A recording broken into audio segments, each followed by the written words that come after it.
Hola, bueno, ahora ya entonces nos juntamos a empezar a discutir los contenidos que vamos abarcando.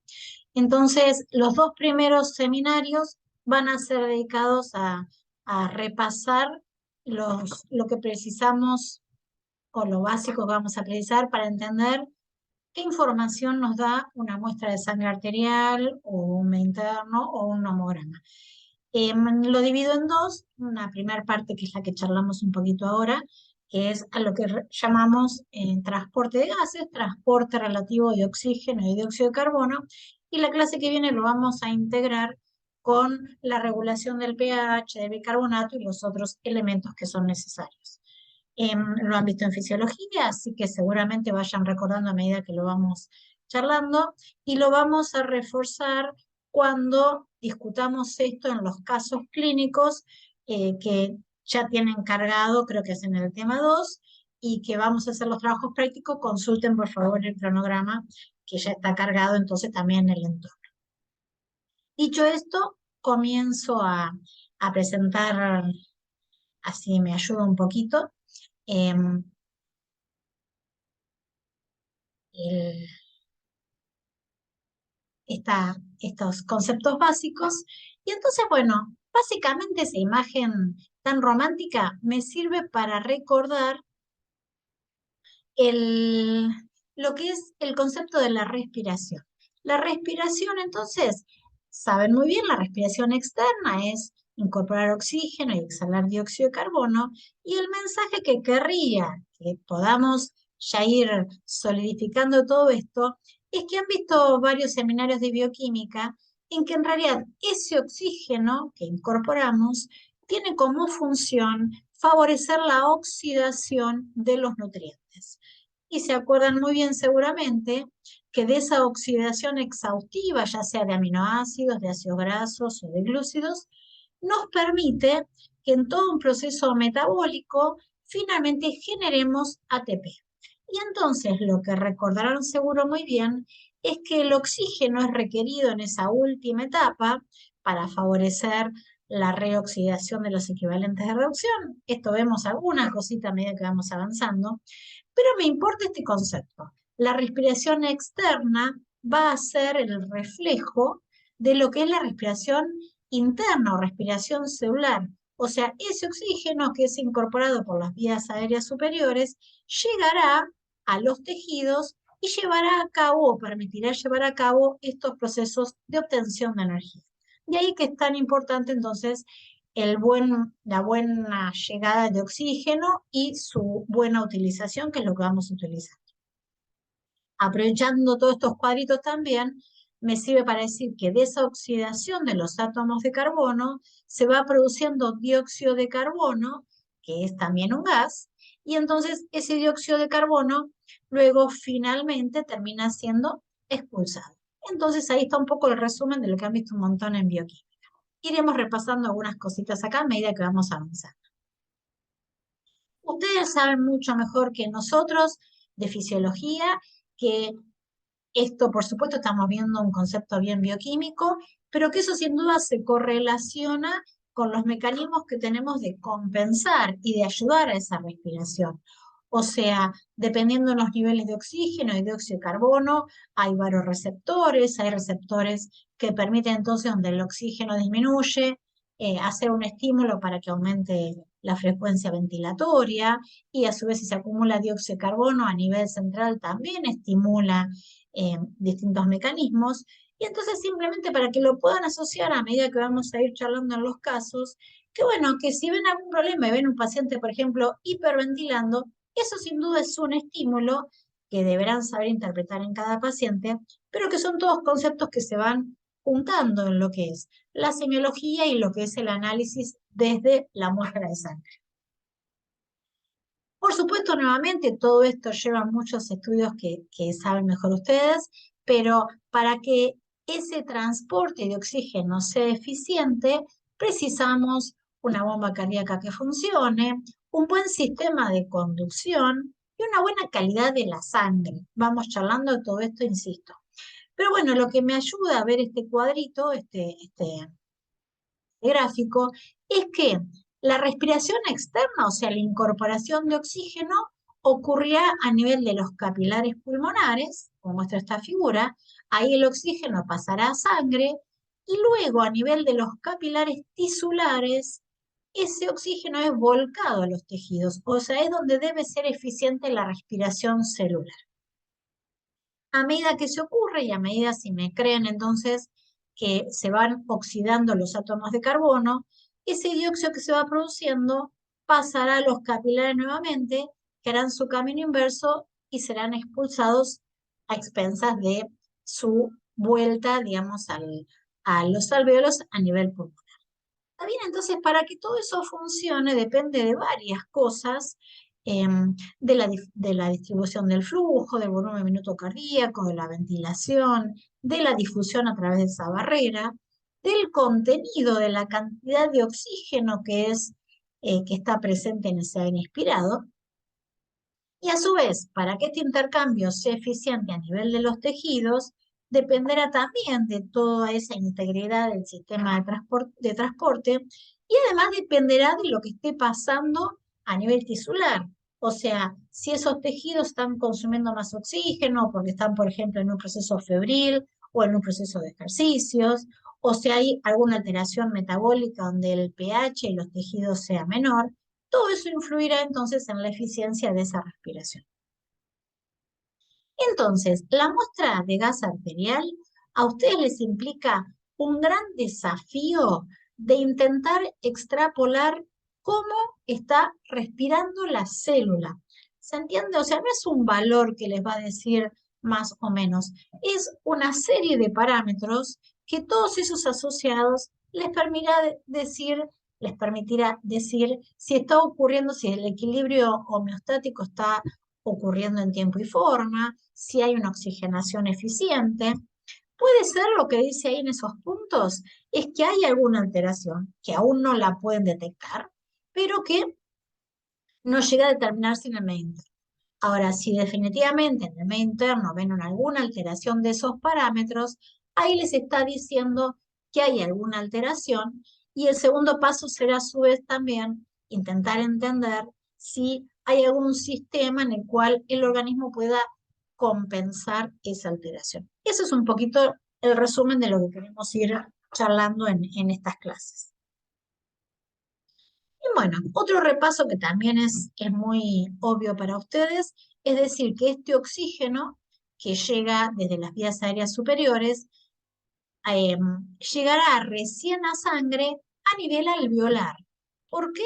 Bueno, porque recién acá es donde tenemos una barrera que es ampliamente difusible, o sea, el oxígeno que llega al alvéolo de las vías aéreas superiores puede pasar a los capilares recién cuando tiene una capa que no le ofrece ninguna resistencia, que está básicamente formada por el endotelio de los capilares y por la pared alveolar, y por un ligero líquido que pueda lubricar esto. Entonces, en este punto es donde el oxígeno pasa del alveolo al capilar simplemente por difusión, por gradiente. O sea, si yo tengo más oxígeno a nivel del alvéolo, este debería pasar sin ningún problema al capilar. Simultáneamente y viceversa, si se acumula dióxido de carbono a medida en que va ocurriendo los metabolismos, este dióxido de carbono pasaría del capilar al alvéolo, nuevamente por gradiente, y de allí, una vez que esté en el alvéolo, sería expulsado. ¿Qué me importa decir esto? Bueno, primero, que va a ser importante la integridad de esta pared. Veremos un poquito qué pasa si esto se engrosa. A su vez, es importante la cantidad de oxígeno que llegue al alvéolo. Es importante la cantidad de dióxido que se vaya produciendo. Y además, este dióxido se va hidratado, porque viene navegando en sangre, entonces estará hidratado con vapor de agua, de modo tal que la composición relativa del gas que está en directo equilibrio con los capilares tiene menos composición parcial de oxígeno que la que tenemos a nivel inspirado. Entonces, todo esto para decirle acá, fíjense en la tablita que está acá hacia la derecha. En la atmósfera, o sea, el oxígeno que inspiramos a nivel del mar y en una atmósfera así como la que tenemos nosotros, El oxígeno tiene una presión parcial de 21% de ese gas, o sea, básicamente tenemos gran parte de nitrógeno y un 21% de oxígeno. Eso, en milímetros de mercurio, es más o menos 160 milímetros de mercurio. En cambio, nuevamente, cuando este gas llega a nivel del alvéolo, ahora este oxígeno está más diluido porque está en presencia de otros gases que antes no lo estaba, como es el de dióxido de carbono y el vapor de agua. Conclusión, le vamos a ir diciendo a medida que avanzamos que muy pocas veces insistimos con valores normales. Nos interesa básicamente que analicemos en un paciente que puede ser un valor esperable de todas estas cosas. Entonces, por esto que charlamos, a nivel alveolar, ahora la PO2 es aproximadamente de 100 milímetros de mercurio como máximo, por esto que decimos. Y a su vez la PCO2, ese gas alveolar, será cerca de 40 o un poquito más a nivel alveolar. ¿Está bien? ¿Por qué insistimos con esto? Bueno, porque es muy importante la calidad de la muestra de gas o de sangre arterial que lleven a analizar para evitar cualquier tipo de interferencia. ¿Cómo van a llevar esa muestra? Bueno, si tienen que sacar una muestra de gases arteriales, en el laboratorio seguro les darán una jeringa que tendrá las paredes humectadas con un poquito de parina, que eso les alcanza como para anticoagular toda la muestra. Entonces, una vez que sacan sangre, puede ser que les quede una cierta burbuja de aire, del aire externo en la jeringa. Entonces deben purgar, deben sacar esa jeringa esa burbuja de aire que les quede antes de homogeneizar la muestra para que no se coagule. ¿Por qué? Porque bueno, si esa burbuja de aire les queda ahí, entonces le dará una interferencia por exceso, o sea, va a dar una presión parcial de oxígeno superior a la que realmente está solubilizada en esa muestra de sangre arterial. Bueno, y entonces nos importa empezar a analizar la importancia que tiene en todo esto la hemoglobina. Porque la hemoglobina también la conocen un montón, así que solo mucho repaso. La hemoglobina entonces es una proteína que recordarán es un tetrámero, 2 cadenas alfa, 2 cadenas beta, que la gran ventaja que tiene es que ella es muy eficiente para solubilizar en primer término el oxígeno. Entonces es un eficiente transportador. Lo que les dice ahí es que el oxígeno que está soluble simplemente en un medio líquido eh, es un poquito, pero que la cantidad de oxígeno que es transportado unido de hemoglobina en los eritrocitos es como 80 veces más. Conclusión, excelente transportador de oxígeno. Pero no solo eso, repasemos un cachitín algunos de los conceptos que también han visto en bioquímica y en fisio. Si se acuerdan, cada una de esas cadenas de hemoglobina tiene un grupo hemo, que es un conjunto ahí de átomos, que coordina a un átomo de hierro. El hierro, para ser eficiente en esto de coordinar el oxígeno, debe estar como hierro más 2. Entonces, el oxígeno se coordina a ese hierro de manera reversible, o sea, se une y luego se desune, en un bolsillo proteico en lo cual hay algunos residuos de aminoácidos, entre ellos la histidina. ¿Por qué les hago este recuerdo?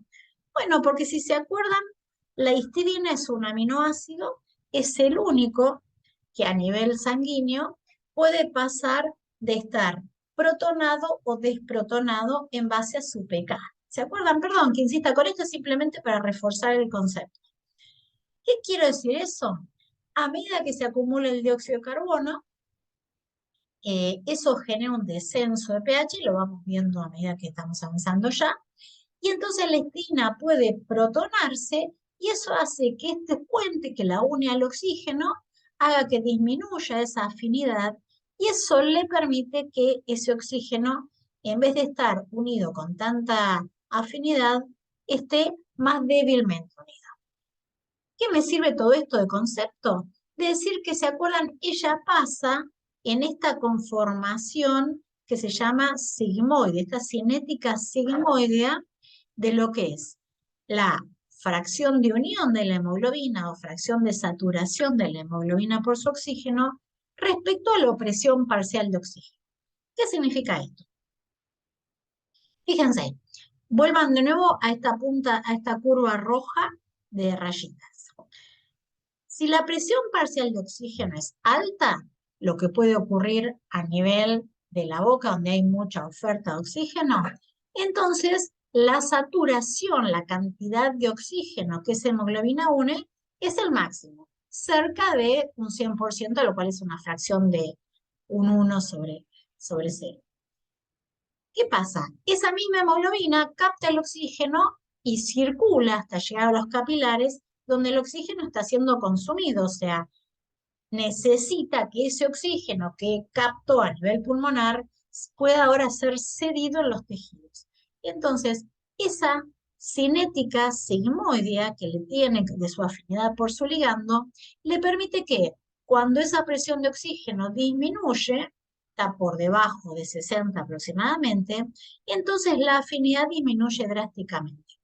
Conclusión, la gran ventaja, la gran virtud que tiene la hemoglobina es que no solo es buen transportador de oxígeno, sino que a su vez es muy eficiente para ceder ese oxígeno cuando la presión relativa baja y por lo tanto es importante que sea cedido a nivel tisular. ¿Se entiende? Estas curvitas que están acá indicaría una con mucha afinidad que tampoco serviría, o otra proteína con poca afinidad que tampoco serviría. Ahora, ¿qué hablamos cuando hablamos de hemoglobina? Bueno, nuevamente, lo que acabamos de comentar, la hemoglobina que tenemos o que deberíamos tener los adultos en un 95% aprox, es esta que hablamos que tiene 2 cadenas alfa y 2 cadenas beta. A esa la llamamos hemoglobina A1. Repasito que nos va a servir también para lo que venimos charlando.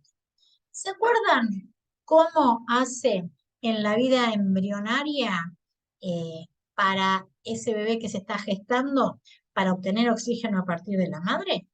Bueno, eso lo hacía, seguro que se acuerdan, mediante la hemoglobina fetal. O sea, en cuanto se inicia la etapa embrionaria, se sintetiza las cadenas alfa a una velocidad similar a la de las cadenas gamma. Entonces, 2 alfa, 2 gamma es la hemoglobina fetal, que es la que ayuda nuevamente, como ella tiene mayor afinidad por su oxígeno, es la que ayuda a que ese bebé en gestación pueda nutrirse de oxígeno a expensas de la sangre de la madre. En cambio, las cadenas beta vienen en su síntesis más lenta, de manera tal que cuando el bebé nace, aún tiene un cierto porcentaje de hemoglobina fetal y a las poquitas semanas de nacido ya tiene básicamente gran proporción la hemoglobina A1. Hay otra pequeña cantidad de otra hemoglobina que tiene 2 cadenas alfa y 2 cadenas delta, que es la hemoglobina A2. Entonces, ¿por qué les digo esto? Bueno, porque nos ayude a pensar qué significa y cómo se mide la saturación de la hemoglobina por su oxígeno, que es un parámetro fundamental para entender cómo está respirando esa célula. Fíjense, la hemoglobina tiene otra virtud maravillosa. En base a esto que venimos comentando, dijimos recién, ¿verdad? Que si ese pH disminuye porque se están acumulando protones, entonces la afinidad de ese bolsillo en el cual se aloja el oxígeno disminuye de manera tal que la hemoglobina puede ceder su oxígeno con mayor facilidad. Bueno, entonces, no solo eso, hace que la curva de saturación de la hemoglobina por su oxígeno se corre hacia la derecha, o sea, es menor cuando menor es el pH en el cual ese oxígeno está viajando. Conclusión, un pH bajo hace que la afinidad de la hemoglobina por el oxígeno sea menor. ¿Cómo se entiende eso? Bueno, no tienen que pensarlo, no tienen que acordarse de memoria, es cuestión de pensarlo. Si esa célula está respirando mal y su pH está disminuyendo, entonces la hemoglobina cede su oxígeno con mayor facilidad.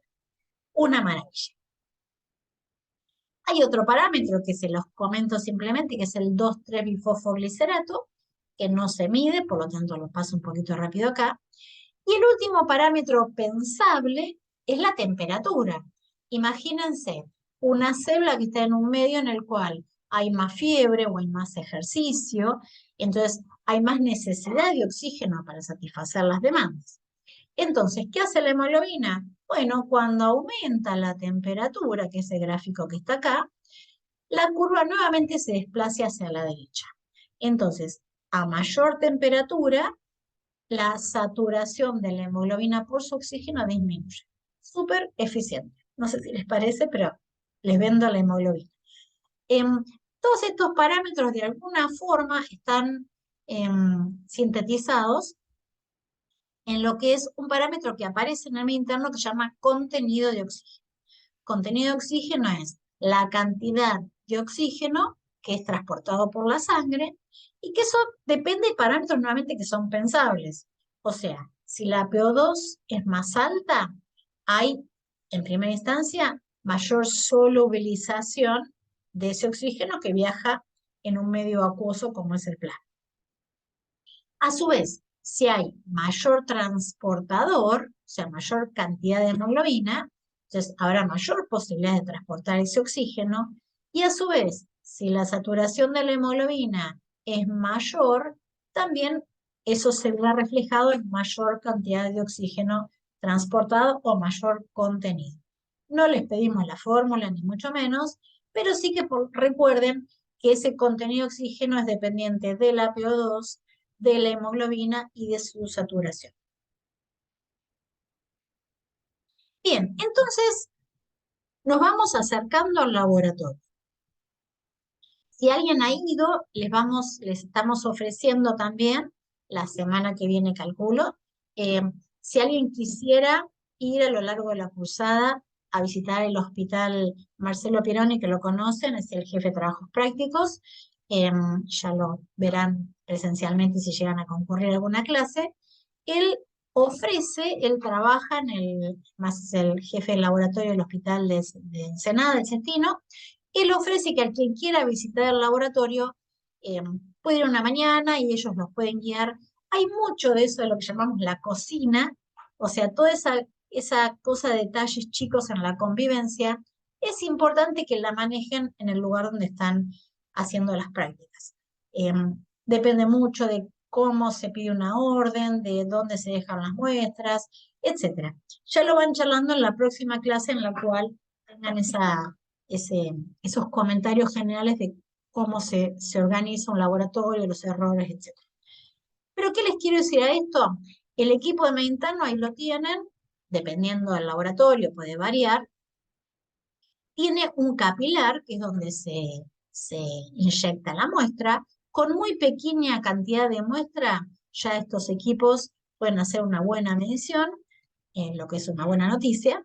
Y además, cualquier equipo que se considere un equipo funcional tiene electrodos para la PO2, para la PCO2 y para el pH.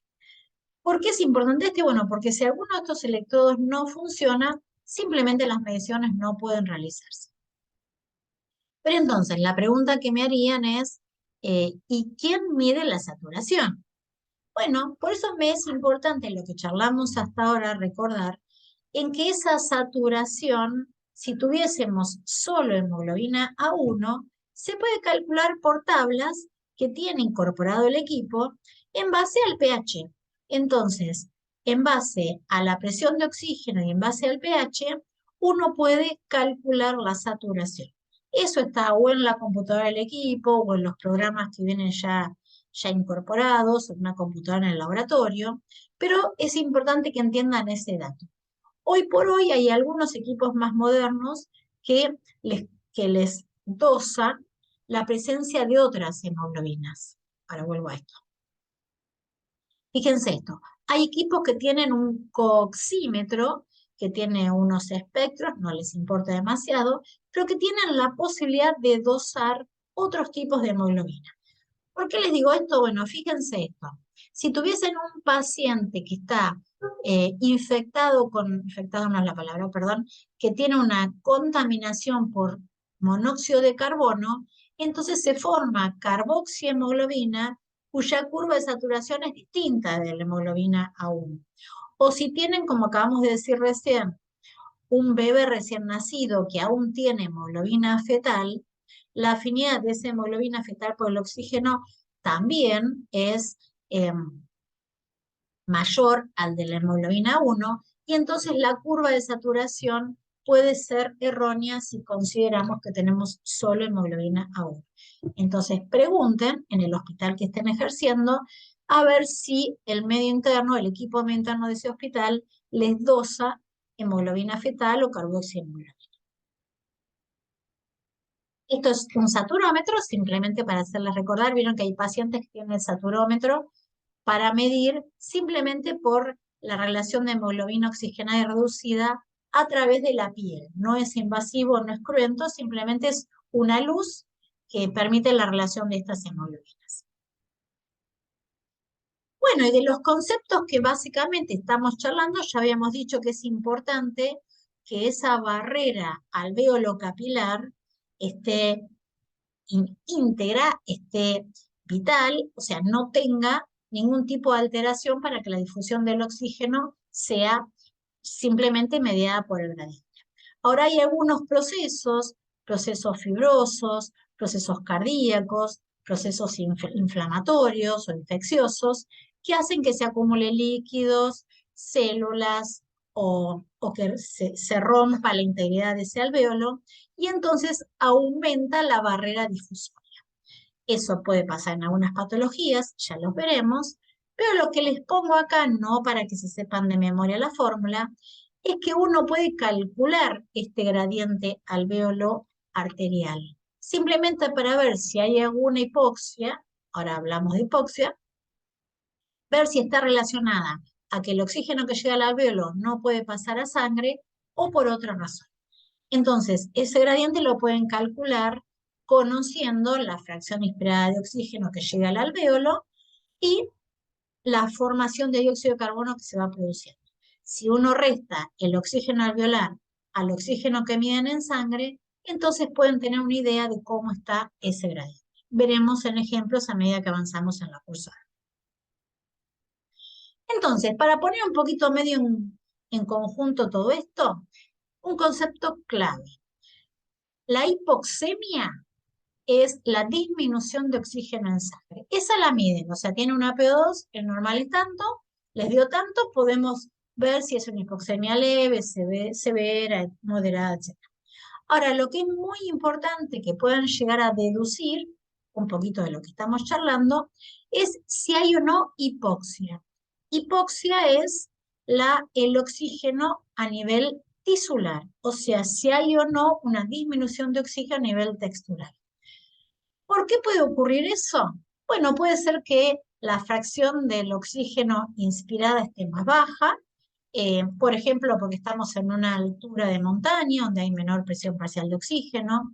Puede ser porque haya una hipoventilación, o sea, un paciente porque esté débil, porque esté sedado, porque tenga una enfermedad neurológica, porque tenga alguna obesidad severa, que no pueda hacer una correcta movimiento respiratorio para refrescar esos gases, o sea, eliminar el dióxido que se produce e incorporar oxígeno nuevo. Serían algunas causas resumidas de una hipoxia llamada hipoxémica.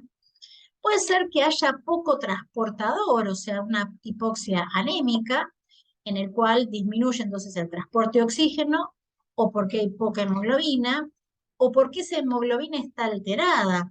Por ejemplo, el ejemplo que vimos de la carboxihemoglobina, o si el hierro en vez de hierro 2 está como hierro 3,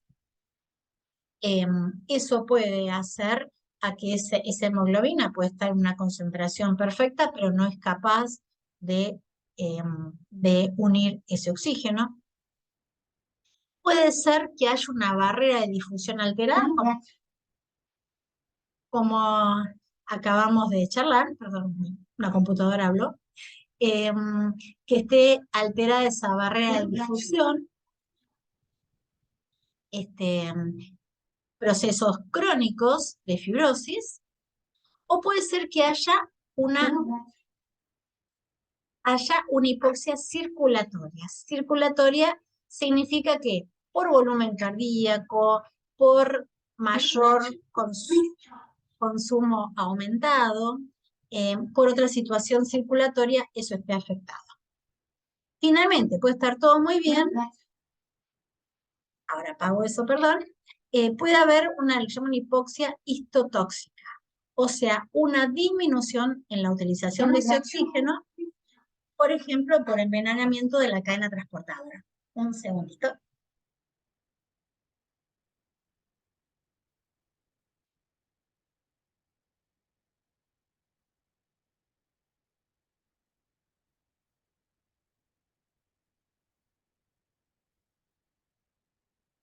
Bien, disculpen. Bueno, algunas palabritas y ya vamos terminando. En lo que es el transporte de dióxido de carbono. El transporte de dióxido de carbono es, de alguna forma, está relacionado con lo que es el transporte de oxígeno, pero no necesariamente igual. O sea, ese oxígeno que se va produciendo va siendo solubilizado nuevamente en el plasma y luego pasará al glóbulo rojo, donde es sustrato de la anhidrasa carbónica. La anhidrasa carbónica es una enzima que lo que hace es hidratar al dióxido de carbono. Entonces este dióxido de carbono pasa a formar ácido carbónico y luego se disocia en bicarbonato y protón. Entonces, bueno, fíjense, segundo concepto que queríamos recalcar acá. Mayor dióxido de carbono, mayor producción de protones.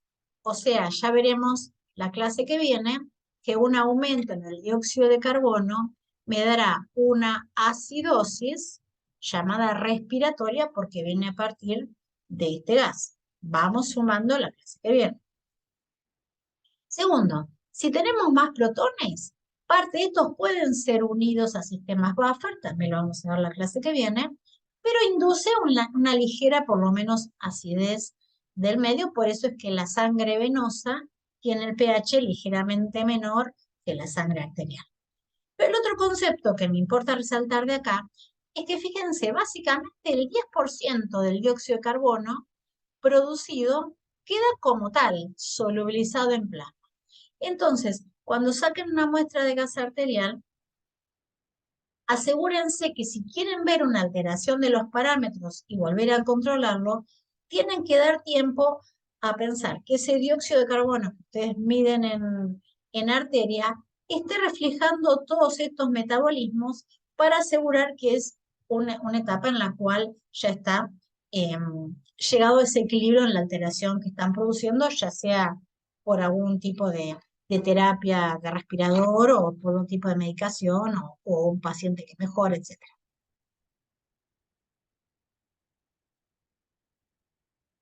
Entonces, de lo que es un poquito el resumen de esto, me parece maravilloso, también lo saben muchísimo de fisio, el conjunto de todos estos parámetros, ¿verdad?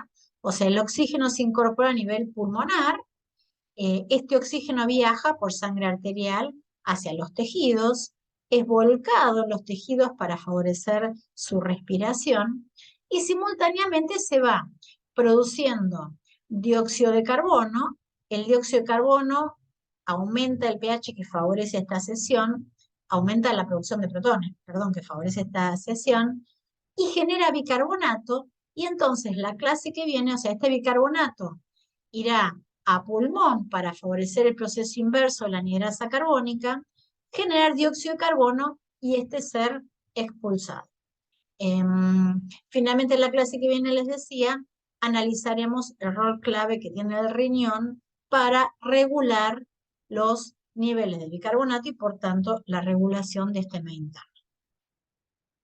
Al finalizar de cada clase hay algunos casos clínicos que me interesa que los vayan analizando si pueden, como para ir intentando entender los valores que vamos viendo. Un ejemplo típico de esto, un paciente que tiene un paciente que va a la guardia inconsciente con parámetros conservados, ven que está en el análisis de rutina normal, solicitan gases en sangre y tienen una PO2 para un paciente de 35, dijimos que esperamos una PO2 de 90 o por encima de eso, entonces una PO2 baja, una PCO2, no dijimos los valores normales, pero es alta, o sea, es cerca de 40 más menos 5 sería la PCO2 normal, está alta, y un pH bajo, el pH normal arterial es de 7,35 a 7,45.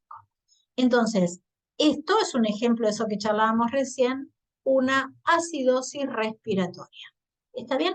Nuevamente, para no cansarlos ahora, la clase que viene analizamos estos otros parámetros y la saturación está baja, por encima de 93, 94 sería el valor normal, de modo tal que es entendible porque una PO2 baja y un pH bajo sin duda resultará en una saturación baja.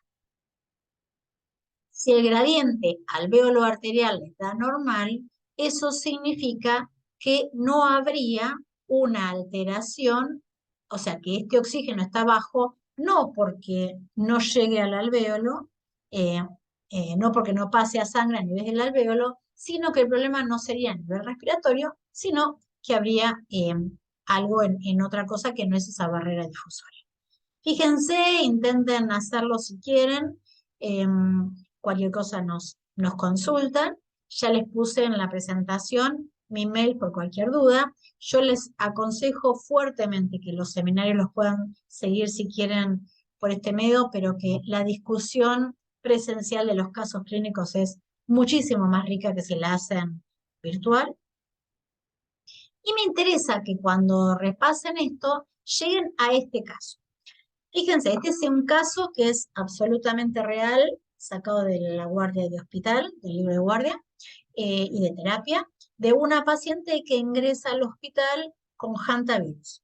Una chica previamente sana, joven, 20 años aproximadamente, eh, que llega con un cuadro de una infección y fiebre, que al principio no le dieron mucha importancia en otros lados, y cuando llega a la guardia llega en esta situación. Fíjense, una PO2 de 59. Para una persona de 20 años, nuevamente esperaríamos una PO2 cercana a 100. Una PCO2 baja y un pH alto. Entonces, este es el caso inverso que charlábamos recién.